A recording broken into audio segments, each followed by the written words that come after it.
Hello chess friends and welcome to your Out of Chess channel and welcome to a spectacular game from the TCEC Season 26 Cup event that was going on the official and beautiful TCEC website.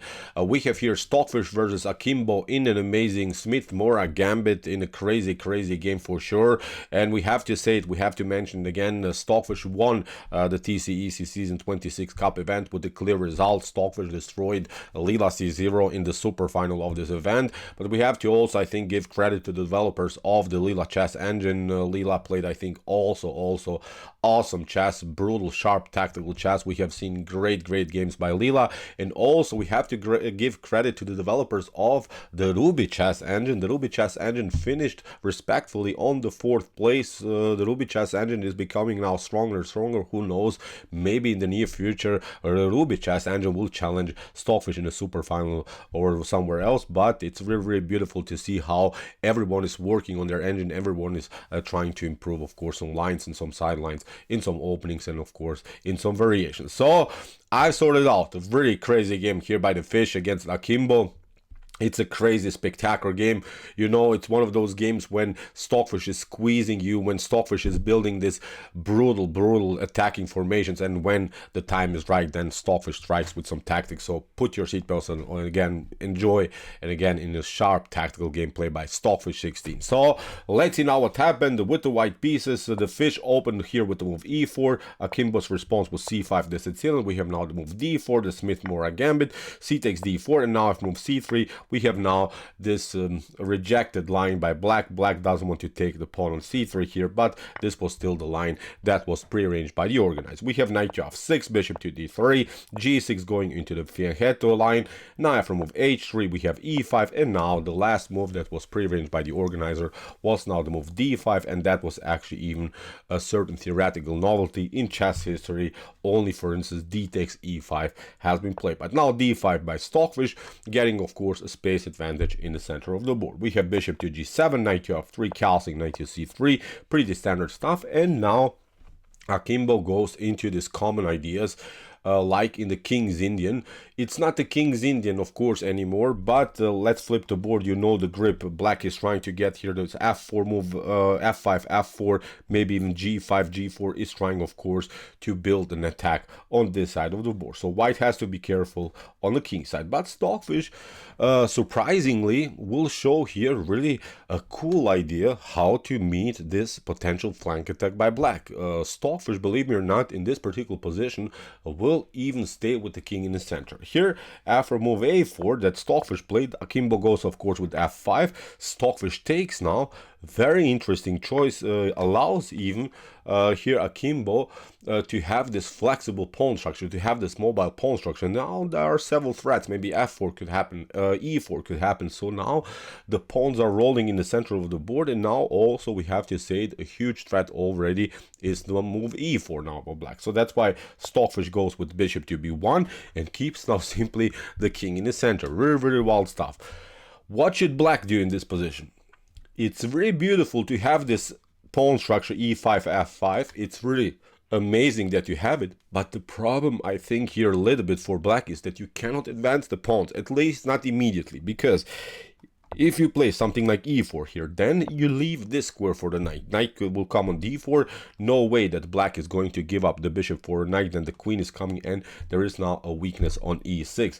Even if you play f4 to maybe try to liberate your long diagonal for the light square bishop, actually you have also opened your opponent's light square bishop. Now Stockfish light square bishop on b1 would simply the best minor piece on the board. So as I said, even though you have this really flexible pawn structure, it's not easy to push this pawns immediately. You have to prepare it first, you have to develop first, you have to include, of course, other pieces into the game. So here we have knight to after queen to f6, knight to g5 by Stockfish. Stockfish is saying, you have left now weakness, I will target now your weak e6 square. what should black do? If you, for instance, try now h6 to kick away the knight, actually white can jump on this square, and the problem is now you cannot take the pawn because of some tactics. You will get lined up here against the king. You could lose also the queen in some lines. Of course, black doesn't have to play this line like this, but it's very hard to take the pawn after you jump potentially with your knight on e6. So it's not working. So after move knight to g5, knight to a6 was played by Akimbo. You see how Akimbo is trying now to keep the BlackElo bishop connected to the e6 square. If you play, of course, knight to d7, then knight to e6 would come for sure. And now Stockfish plays its signature move. You can guess the move, of course. Stockfish plays a beautiful rook lift with rook to a3. And I always like when Stockfish plays this rook lift. I mentioned many times, you know that this rook is probably going somewhere. This rook will be not only a good defensive piece on the queen side, this rook will be also included into the attack on the king side, especially if it gets somehow here to the square g3. Again, what should black do? Let's see again options. If, for instance, now e4 is working, then we can even castle here. Actually, you can castle because after h6, again, you're running into this line. You maybe get out of this potential mess with bishop to a2, with king to h8, but the problem is now knight to d5 could happen. You take knight to f4. Now the rook is coming. Look at this g6 square weak. Bishop on g7 a little bit loose. The queen will be included into the attack. Although you gain the pawn, but you're so vulnerable. Look at this attacking formation. I think black would be destroyed in the next couple of moves. So what should black do instead of this move e4? You could maybe try king to h8 here to escape from this ideas of light score problems. But now queen to h5 simply hits the weak pawn on h7. You're trying maybe h6, and now you can even stay with the king in the center. You're trying to open the h file. Look at this. So nothing is working here. Yeah, if after f takes g4, you get the knight into the game, you have to protect now the pawn on f2, and it is you're also attacking the queen. The queen drops back. Now you play something like h takes g4, opening up the h file. Knight to f6. You get here the queen. You're threatening, for instance, checkmate. You're trying to take the knight, and now you're getting checkmate. So of course black doesn't have to take the knight on e4, but look at this. This is again so brutal, so crazy, so sharp. Knight to f6, rook to f6 in some lines is working, so too much pressure. Look at this. Both of these bishops are targeting here the king. It's, I think, game over here for black. So even after a3, rook to a3 here, e4 and similar stuff, and also h6 are simply not working again here anymore for black. So knight to c5, that's why by akimbo b4. Stockfish is saying, no, you're not keep your pieces active here in the center of the board. Knight to a6, g4. Crazy move here by the fish, opening up simply the long diagonal for the light square bishop.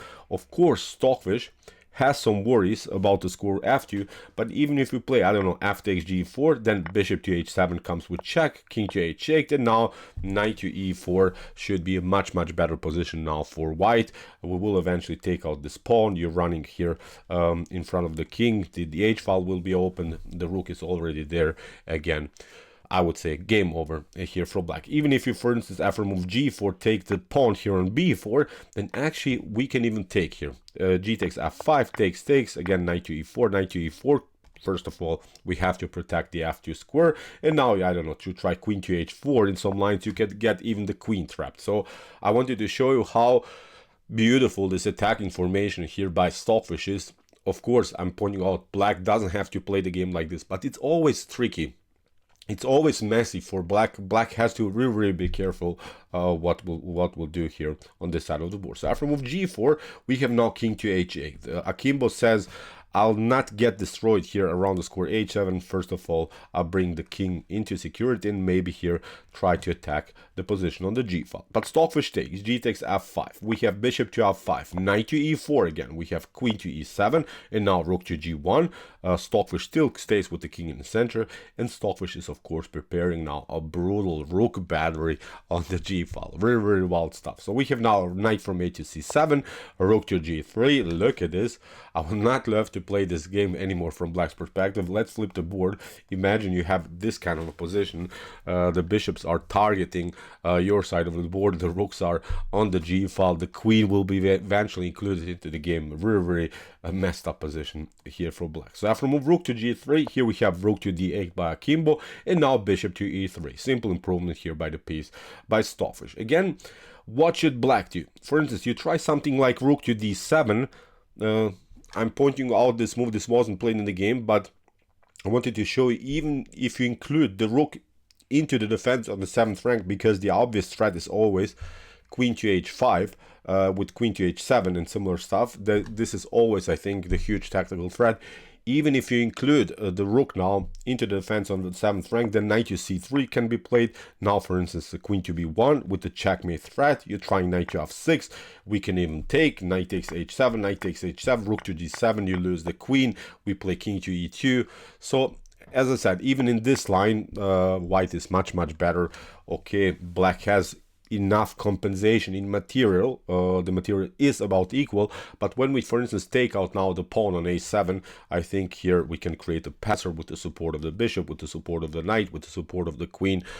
In one moment, I think black will have to give up one of those pieces for the pawn, and the good part is that the bishop is also connected to the vulnerable square f2. So even in this line, after rook to d7, as I said, it's not working because of this attack against this weak h7 square. So that's why after bishop to e3, we have b6 by akimbo. Stockfish continues now with an amazing tactical shot. Knight takes h7. Stockfish is not waiting any second anymore because of this beautiful attacking formation. Look at this. I almost could not place the pieces on better squares here by white. Everything is so active. This is a beautiful knight. This is a beautiful knight. This bishop is good. This bishop is good. This rook is good. This rook is good. The queen, although didn't play so far, will be eventually included into the attack. So brutal, amazing attacking formation. Knight takes h7. We have bishop to h7. Queen comes on h5. And now bishop to f6, trying, of course, to connect the queen to the bishop. Even if you try something like knight to d5 here, maybe to get the knight somehow into the game, then knight to g5 attacks the bishop. You have to defend it. And now after queen to h4, for instance, you try knight to e3. This is not working because of knight to h7. For instance, you try e4, maybe to lock this diagonal. Then here simply bishop to e4, again deflect simply the knight from the defense of the bishop. So again, white is breaking through. White will eventually break and enter here against black's king side. So it's not working. So after queen to h5, that's why bishop to f6. Akimbo is trying now to connect the queen to the bishop. Now comes knight to g5.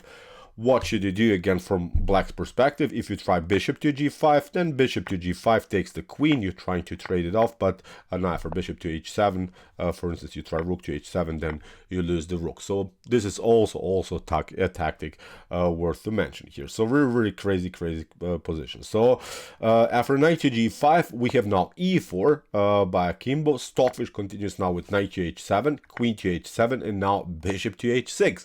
Stockfish is saying, no, we're not trading the queen. First of all, you have to prove your opponent where you're going to go with your rook. And the problem after this move bishop to f6, I think for black, was that the knight cannot be included into the defense. You would have to play the knight on f6 here, then you would control the h7 square. So again, black doesn't have good scores for its minor pieces. What should you do?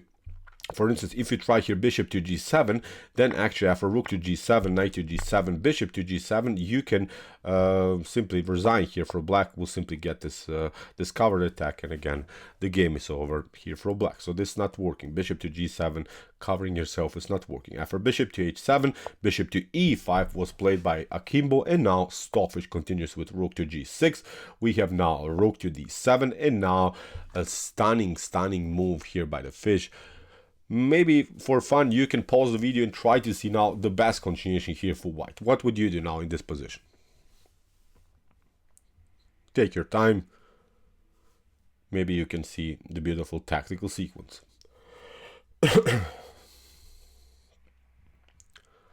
Okay, so here Stockfish played the beautiful bishop takes f8. Very wild stuff. sacrificing the queen. Actually, you cannot take the queen, that's the issue. Akimbo didn't take the queen, but I wanted to show you this line, how crazy it is. You take the queen, now we deliver check, now this other bishop is coming, you have to now cover, we take with the rook here. You can just prolong the game, but this comes with the double check, of course, with this rook, with also the bishop. You have to step back here, and now after rook to h7, it would be a beautiful, beautiful checkmate. You could maybe try here knight to g7 instead of queen to h5, maybe to get a new defender into the game, but now we play queen to g5. You're trying to get this one, bishop to g7. If you try here bishop to g7, then we can play something like rook to h6, for instance, is trapping the queen. The queen doesn't have good squares. If you take here with the rook on g7, then rook takes g7, bishop to g7 is, I think, again, winning. Bishop to e4 deflects the queen, and now we could pick up here simply the bishop. You're vulnerable also here on the back rank. White is up the exchange. Again, game over here for black. So as for bishop to f8, we saw knight to g7 is not working, queen to h5 is not working, so that's why knight to f6 here by Akimbo. Stockfish continues now with queen to g5. We have knight to e8, connecting now this other knight to the knight, and now rook to h6 simply traps the queen. Stockfish gets decisive material, a new check by Akimbo, but nothing dramatic here. Bishop to e4, beautiful move. If you take, of course, then you get checkmate on g8. This is not working, so that's why bishop to d2, queen to g6, bishop to c3, rook to g4, again with the same idea. If you take here knight to g4, then queen to h7 also is, for instance, a one checkmate method. So nothing is really working. Wherever you go with your knight, you'll be checkmated. So that's why a6, bishop to f5, bishop to d2, Stockfish takes. This was now just prolonging the game here by Akimbo. Rook takes h7, knight to h7, and now queen to h7. It's, of course, an amazing checkmate with a beautiful queen and bishop battery. So, pooh, this was really, really epic, crazy. You see, when Stockfish built these formations, you cannot get out of this mess. It's just bam, bam, bam.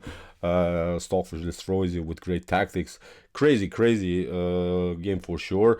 I think this is really a game worth to analyze when it comes to tactics, when it comes to tactical calculations, when it comes to, I don't know, practicing tactics. Maybe you can download also the PGN, analyze the game for yourself, because there are, of course, more lines into it, but we don't want to have such a long video. I try to show here the most important lines, and I hope that you enjoyed it, because again, this was really, really crazy how Stockfish calculate this amazing tactical shot. So, okay, if you want to see more epic, brutal, sharp tactical chess here on my YouTube chess channel, check out our Come to Chess Games Play by Computer series. Here's the link of our playlist, and if you like this content, don't forget to subscribe to my channel. See you soon with some more videos, and what do we say in the end? Chess is the best, of course.